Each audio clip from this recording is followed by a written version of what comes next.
तो सबसे पहले हम लोग पढ़ेंगे योगात्मक अभिक्रियाओं के बारे में। अभिक्रिया के प्रकार में सबसे पहला है योगात्मक अभिक्रिया। योगात्मक अभिक्रियाएं क्या होती हैं? योगात्मक अभिक्रियाएं वह अभिक्रियाएं हैं जिनमें दो या दो से अधिक परमाणु या अणु मिलकर एक कंपाउंड या यौगिक का निर्माण करते हैं। जैसे कि वह अभिक्रियाएं जिसमें दो या दो से अधिक परमाणु अणु मिलकर एक यौगिक का निर्माण करते हैं। जैसे मैग्नीशियम की अभिक्रिया जब ऑक्सीजन से होती है तो मैग्नीशियम ऑक्साइड बनता है। ऐसे ही कैल्शियम ऑक्साइड को जब जल से अभिक्रिया कराया जाता है तो कैल्शियम हाइड्रोक्साइड प्राप्त होता है। अगर सोडियम की क्लोरीन से अभिक्रिया कराते तो सोडियम क्लोराइड मिलेगा। कैल्शियम को क्लोरीन से करोगे तो कैल्शियम क्लोराइड। Zn की रिएक्शन Cl2 कराओगे ZnCl2 मिलेगा। एल्यूमिनियम और क्लोरीन से एल्यूमिनियम ट्राई क्लोराइड बनता है। तो ये सभी उदाहरण किसके हैं? योगात्मक अभिक्रिया के हैं। योगात्मक अभिक्रिया मतलब देखो अभिकारक की ओर दो या दो से अधिक अणु या परमाणु हैं और उत्पाद कैसा मिल रहा है? एक यौगिक, मतलब ये इसमें अणु और परमाणु जुड़ जा रहे हैं, तो ये योगात्मक अभिक्रियाएं होती हैं। अगला है, पॉज करके नोट कर लीजिए।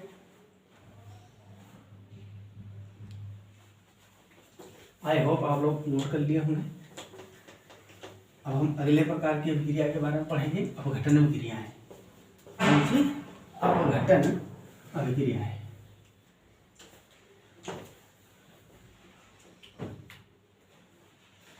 नंबर 2 है अपघटन अभिक्रियाएं। इसमें नंबर ए है ऊष्मीय अपघटन। ऊष्मीय अपघटन। तो ऊष्मीय अपघटन क्या होता है? किसी यौगिक में ऊष्मा व ताप द्वारा दो या अधिक अणु या परमाणुओं में तोड़ना ही ऊष्मीय अपघटन कहलाता है। ऊष्मीय अपघटन कहलाता है। अब ऊष्मीय अपघटन के उदाहरण देखते हैं कौन कौन से। अब इसमें क्या होगा? ये एकदम योगात्मक अभिक्रिया का उल्टा होता है। उसमें दो या दो से अधिक मॉलिक्यूल मिलकर एक यौगिक बनाते थे, इसमें एक यौगिक को तोड़ के दो या दो से अधिक चीजों को बनाना है। तो इसमें हम एग्जाम्पल लेते हैं कैल्शियम कार्बोनेट का, CaCO3। कैल्शियम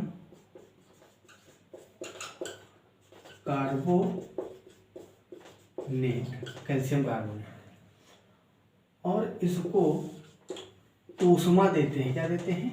ऊष्मा। जैसे इसको ऊष्मा देंगे तो ये टूट जाएगा। किसमें? कैल्शियम ऑक्साइड में और कार्बन डाइऑक्साइड में। नोट याद कर लीजिए, यहाँ पे नोट लिख रहे हैं, नोट बहुत ही इम्पोर्टेंट है, नोट कर लीजिए इसको। जब कभी किसी धातु कार्बोनेट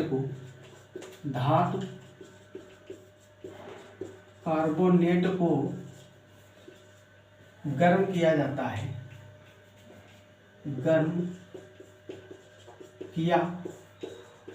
है, तो कार्बन डाइऑक्साइड गैस निकलती है तथा धातु ऑक्साइड प्राप्त होता है। धातु ऑक्साइड प्राप्त होता है।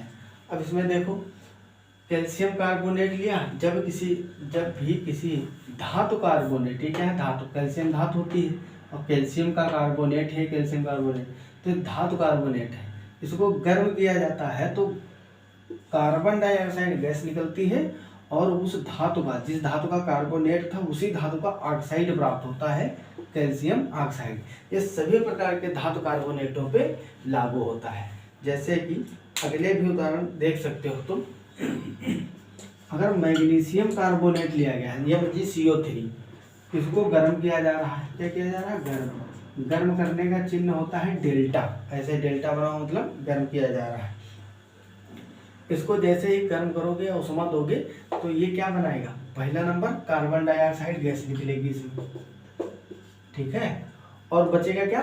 धातु ऑक्साइड, मतलब MgO। जो जिस धातु का कार्बोनेट गर्म करोगे उस धातु का ऑक्साइड प्लस कार्बन डाइऑक्साइड, सब में ऐसे ही प्रोसेस होगा। मान लो ZnCO3 जिंक कार्बोनेट लिए आप, और जिंक कार्बोनेट को गर्म कर दिए, तो क्या बनेगा?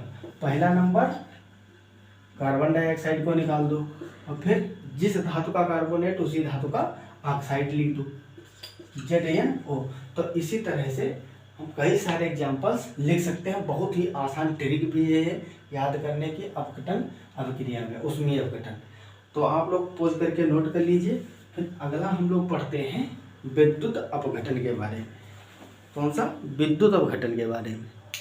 आई होप आप लोग पोज कर लिए होंगे और नोट भी कर लिए होंगे। तो अगला पढ़ेंगे विद्युत अपघटन। विद्युत अपघटन क्या होता है?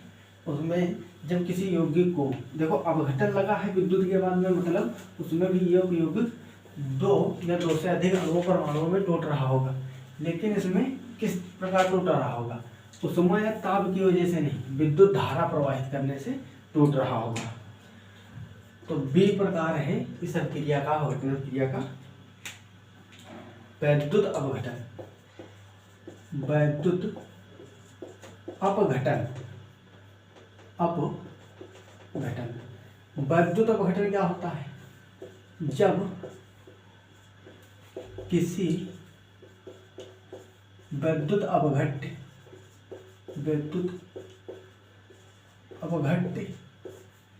या यौगिक में विद्युत धारा प्रवाहित की जाती है,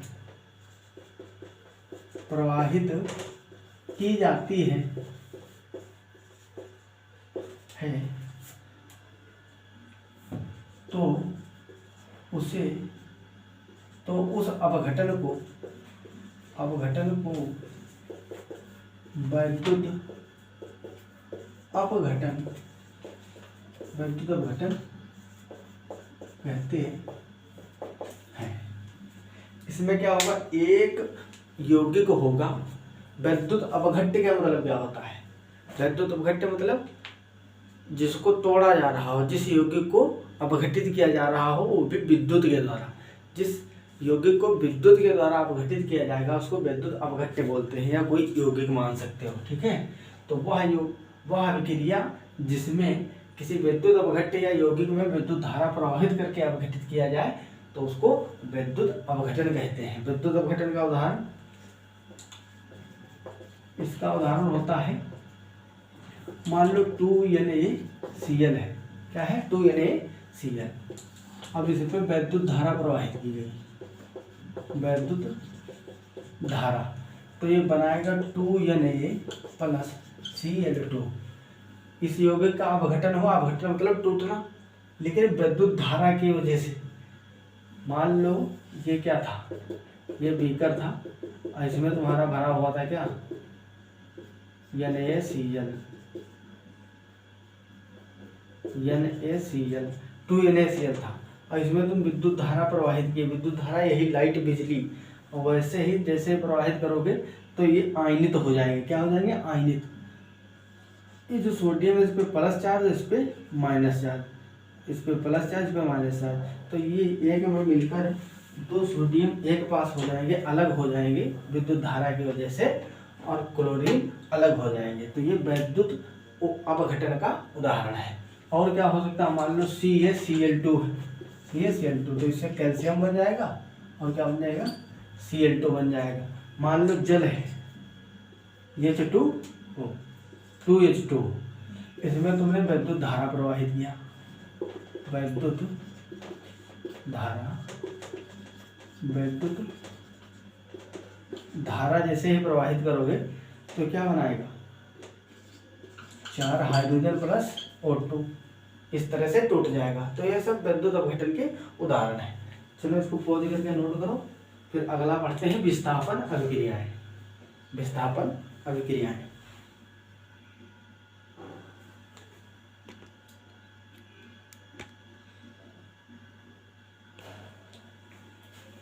आई होप आप लोग पॉज करके नोट कर लिए होंगे। अब पढ़ना है विस्थापन अभिक्रियाएं, जिसमें विस्थापन या प्रतिस्थापन, जिसमें एक परमाणु या अणु दूसरे अणु या परमाणु को विस्थापित या प्रतिस्थापित करता है। तो नंबर 3 प्रकार की अभिक्रिया कौन सी है, विस्थापन। विस्थापन या प्रतिस्थापन, प्रतिस्थापन अभिक्रियाएं। विस्थापन या प्रतिस्थापन अभिक्रियाएं, इसमें क्या होगा, पहले इसकी परिभाषा लिख लेते हैं एक लाइन में एकदम शॉर्ट। वे अभिक्रियाएं जिसमें एक अणु या परमाणु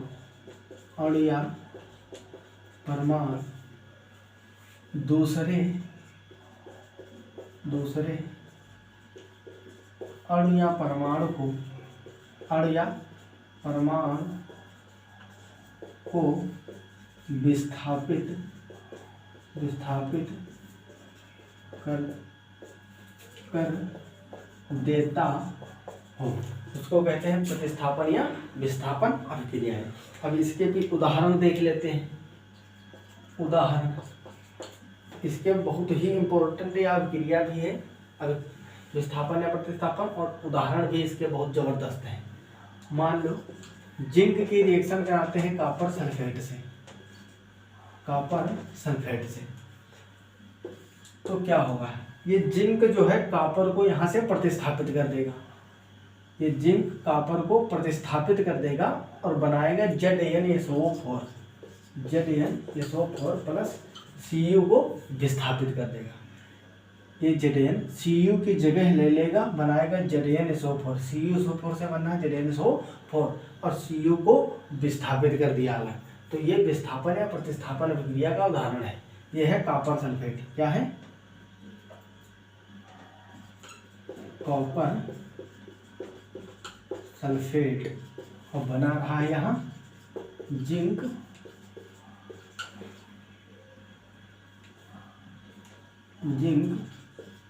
सल्फेट।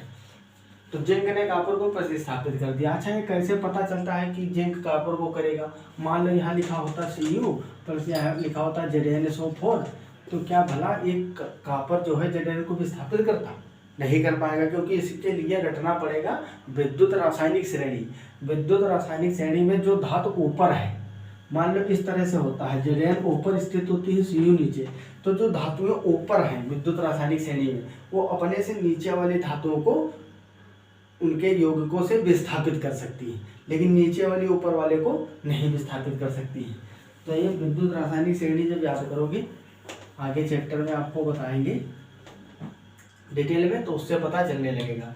अब अगला इसी क्वेश्चन देख लो, मान लो लेड ले लिए Pb प्लस CuSO4 ले लिए, तो लेड जो है Pb, ये भी Cu से ऊपर होती है, इसका भी स्थान विद्युत रासायनिक श्रेणी में Cu से ऊपर होता है, तो ये भी प्रतिस्थापित कर देगी, बनाएगी PbSO4 प्लस Cu को प्रतिस्थापित कर देगा।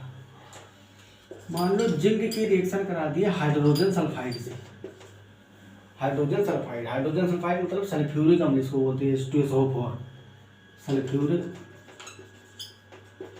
सल्फ्यूरिक अम्ल। ये जो हाइड्रोजन है, हाइड्रोजन का स्थान भी जिंक से नीचे होता है। जब विद्युत रासायनिक श्रेणी में देखोगे पोटेंशियल, तो हाइड्रोजन का 0 होता है, जो जिंक होता है इसका 0.80 होता है, तो ये इससे ऊपर होता है, प्लस में होता है ना, पॉजिटिव में घटता बढ़ता हुआ जाएगा, उसके बाद में 0 आएगा, उसके बाद में नेगेटिव सबके मान होंगे पोटेंशियल के। तो ये विद्युत रासायनिक श्रेणी में देखना, तो Zn भी H2 को विस्थापित कर देता है।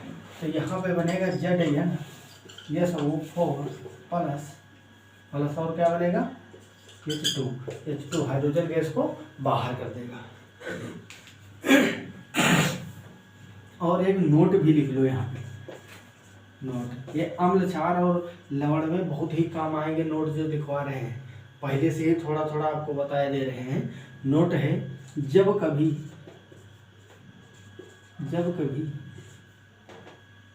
किसी धातु की अभिक्रिया किसी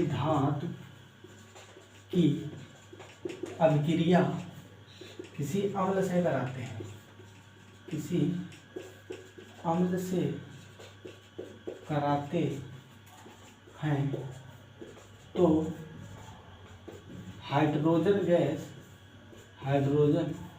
तो हाइड्रोजन गैस निकलती है।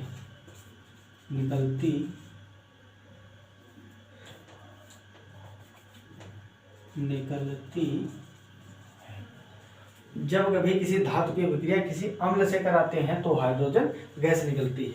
ये एक धातु है, जिंक क्या है, धातु है, और ये H2SO4 सल्फ्यूरिक अम्ल है। तो धातु की अभिक्रिया जब अम्ल से कराए तो हाइड्रोजन निकाल दो, बाकी जितना बचे एक में जोड़ के लिख दो। ये बहुत ही अच्छी ट्रिक है, इससे तुमको हर जगह वरीयता मिलेगी। मान लो Mg लिया तुम, क्या लिखिए Mg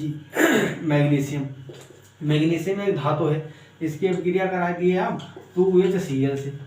अब 2HCl क्या है, हाइड्रोक्लोरिक अम्ल,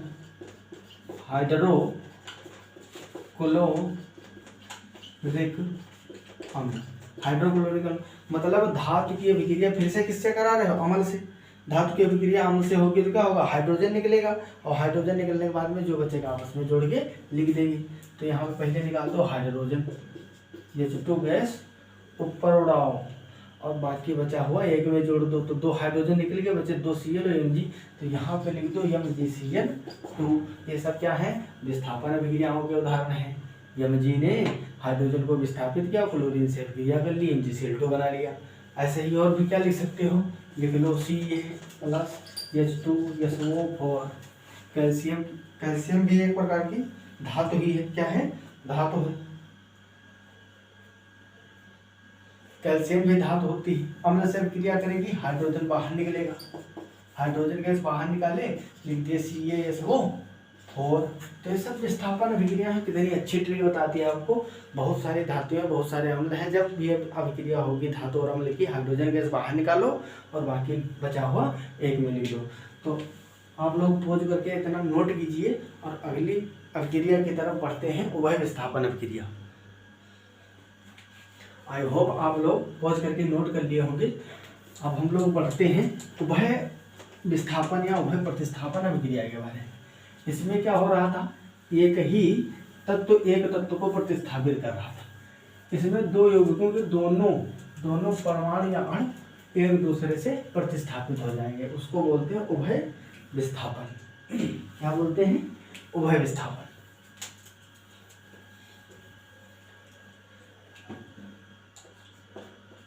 उभय विस्थापन बोलते हैं। तो नंबर 4 है उभय विस्थापन अभिक्रियाएं।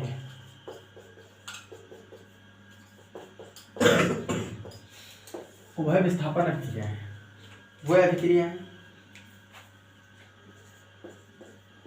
वह अभिक्रियाएं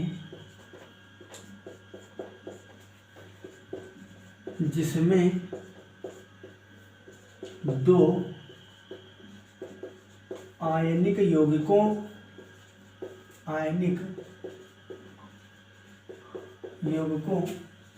के दोनों आयन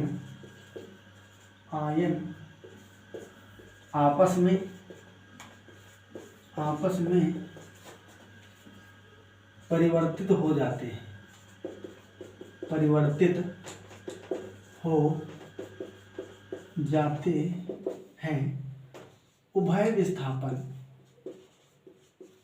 उभय विस्थापन अभिक्रिया कहलाती है।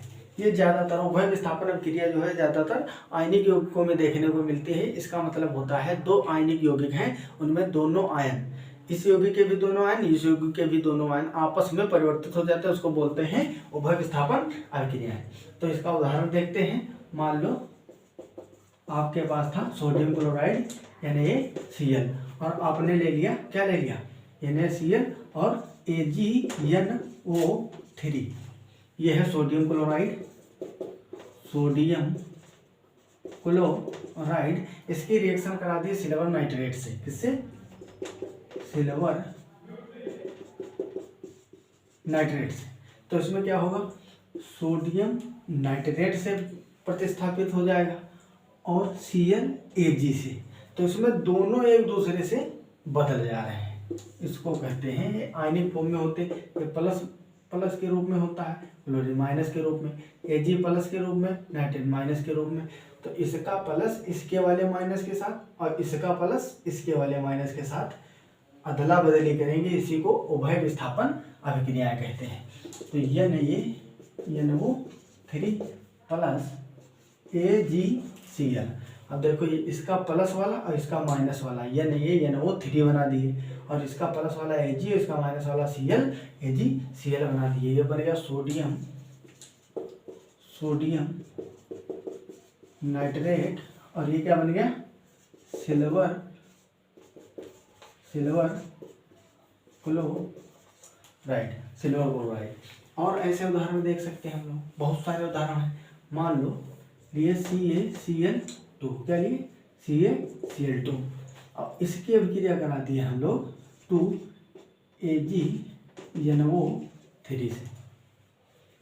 तो अब यहाँ क्या होगा, कैल्शियम प्लस के फॉर्म में क्लोरीन माइनस, इसमें Ag प्लस के फॉर्म में नाइट्रोजन, या NO3 जो नाइट्रेट है ये माइनस के फॉर्म में। तो यहाँ पे 2AgCl बनेगा, 2AgCl और CaNO3 का होल ट्वाइस प्लस CaNO3 का होल ट्वाइस। देखो दो नाइट्रेट है, जहाँ पे दो आगे कॉमन लगा है, मतलब 2Ag, दो नाइट्रेट आयन, तो दो नाइट्रेट आयन थे, और यहाँ से जब दो कैल्शियम से दो क्लोरीन हटे तो इसकी दो वैलेंसी बची, तो दो ठो नाइट्रोजन इससे नाइट्रेट जुड़ गए। ठीक है, कैल्शियम नाइट्रेट और सिल्वर क्लोराइड का निर्माण हुआ। तो आप लोग इसको भी पॉज करके नोट कर लीजिए। फिर अगला पढ़ते हैं वियोजन अभिक्रियाएं। कैसी अभिक्रियाएं? वियोजन अभिक्रियाएं। आई होप आप लोग पॉज करके नोट कर लिए होंगे। अब पढ़ेंगे हम लोग वियोजन अभिक्रियाएं, जो कि लास्ट प्रकार की अभिक्रिया है, समझ लो। 5 ही प्रकार की थी, 4 प्रकार के हम लोग डिस्कस कर चुके हैं ऑलरेडी, और लास्ट अभिक्रिया बची है वियोजन अभिक्रिया। वियोजन अभिक्रिया, वियोजन नाम से कैसे लग रहा है कि जैसे कि अपघटन होता था, वैसे ही वियोजन भी है। वियोजन शब्द जो है अपघटन जैसे ही लग रहा है। अपघटन में क्या होता था, एक यौगिक उस पर ताप या विद्युत धारा या ऊष्मा देते थे, तो वो 2 या 2 से अधिक परमाणु या अणुओं में टूट जाता था। इसी तरह से वियोजन भी है, एक अणु को तोड़ना है, लेकिन ये रिवर्सिबल अभिक्रिया होती है। कैसे रिवर्सिबल? वो थी अरिवर्सिबल। मतलब ये जो वियोजन अभिक्रिया है ये उत्क्रमणीय होती है। हेडिंग लगाओ 5 नंबर 5 वियोजन अभिक्रिया है। वियोजन अभिक्रिया है। वियोजन अभिक्रिया में क्या है, परिभाषा लिखेंगे। वे अभिक्रियाएं जिसमें एक यौगिक को 2 या अधिक परमाणु या अणुओं में तोड़ा जाए तथा ठंडा करने पर पुनः मूल पदार्थ या मूल यौगिक प्राप्त हो जाए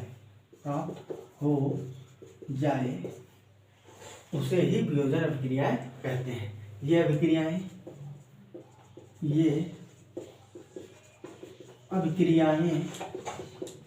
उत्क्रमणीय होती है, उत्क्रमणीय होती है। अब हम लोग इसके उदाहरण देखेंगे। तो वियोजन अभिक्रिया का उदाहरण है हाइड्रोजन आयोडाइड 2HI। अब ये उत्क्रमणीय अभिक्रिया मतलब तीर दोनों की ओर लगेगा, दोनों ओर की ओर। इससे पहले वाला लेक्चर जाके देखोगे, ये सब नहीं पता है, पूरा एकदम डिटेल में समझाए हैं। ऐसा तीर हो तो क्या बनेगा, कौन सा तीर हो तो क्या बनेगा, भौतिक परिवर्तन, रासायनिक परिवर्तन, समीकरण लिखने की विधि, ये सब इससे पहले वाले लेक्चर में हो चुका है। तो इसको 2HI को जब तोड़ोगे तो बनाएगा 2I प्लस 2 हाइड्रोजन। ऊपर लिखो गर्म, नीचे लिख दो ठंडा। मतलब जब 2HI को गर्म करोगे, ये इधर तीर जा रहा है ऊपर वाला, तो ये आयोडीन और हाइड्रोजन में टूट जाएगा। अब जब इसको वापसी से फिर से ठंडा करोगे तो क्या बन जाएगा 2HI। तो ये दोनों ओर हो सकती है वियोजित, इसी को कहते हैं वियोजन अभिक्रियाएं। वह अभिक्रियाएं जिसमें एक यौगिक को 2 या अधिक परमाणुओं या अणुओं में तोड़ा जाए तथा ठंडा करने पर पुनः मूल यौगिक प्राप्त हो जाए, यह अभिक्रिया उत्क्रमणीय होती है। अगला उदाहरण और क्या ले सकते हो, PCl5 को जब गर्म करोगे, क्या करोगे, जब गर्म करोगे तो ये बन जाएगा PCl3 प्लस Cl2 में वियोजित हो जाएगा। ये फिर से ठंडा करोगे तो क्या बन जाएगा PCl5। मान लो N2 प्लस 3H2, ये क्या है अमोनिया बनाएगा। अभी नाइट्रोजन और हाइड्रोजन मिलके अमोनिया बनाएगा। हैबर प्रक्रम बोलते हैं इसको, अमोनिया का बनाने का हैबर प्रक्रम। अगर इसको गर्म करोगे तो बनाएगा 2NH3 अमोनिया का निर्माण होगा। अमोनिया अगर इसको फिर से ठंडा कर दिए तो फिर से हाइड्रोजन और नाइट्रोजन में टूट जाएगा। तो ये होती है यहीं पे आज समाप्त आपकी क्लास वियोजन अभिक्रिया पे। तो आज हम लोगों ने डिस्कस किया है रासायनिक समीकरण संतुलित करना और अभिक्रियाओं के, रासायनिक अभिक्रियाओं के प्रकार 5 प्रकार की होती हैं। सभी अभिक्रियाओं को आराम से अच्छे से एकदम एग्जाम्पल के साथ डील किए हैं। तो आगे अगर कोई रिक्वायरमेंट है तो आप लोग कमेंट बॉक्स में लिख दीजिए और उस चैप्टर को तुरंत हम पढ़ाएंगे। और बहुत ही अच्छे तरीके से, धांसू तरीके से क्लास चलने वाली है। तो आप लोग पढ़ाई करते रहें अच्छे से। और बोर्ड एग्ज़ाम भी आने ही वाले हैं कुछ ही समय में, अभी लगभग 1.5 महीने बचे हुए हैं। 40-45 दिन बाद एग्ज़ाम होने वाले हैं आपके। तो अच्छे से कंसंट्रेशन करें पूरा पढ़ाई पे, पढ़ते रहो। देखो पढ़ना तो वही पढ़ेगा, क्योंकि बिना पढ़ने से कुछ नहीं होने वाला है, ठीक है। सफल तभी होगे जब मेहनत करोगे। आज नहीं तो कल करना पड़ेगा, लेकिन करना जरूर पड़ेगा। तो हमारे चैनल को लाइक करें, शेयर करें, सब्सक्राइब करें और बेल आइकन को भी दबा दें ताकि आने वाली वीडियो का नोटिफिकेशन आप तक पहुंच जाए। तो पढ़ाई करते रहें। ऑल द वेरी बेस्ट और तब तक के लिए ओके बाय।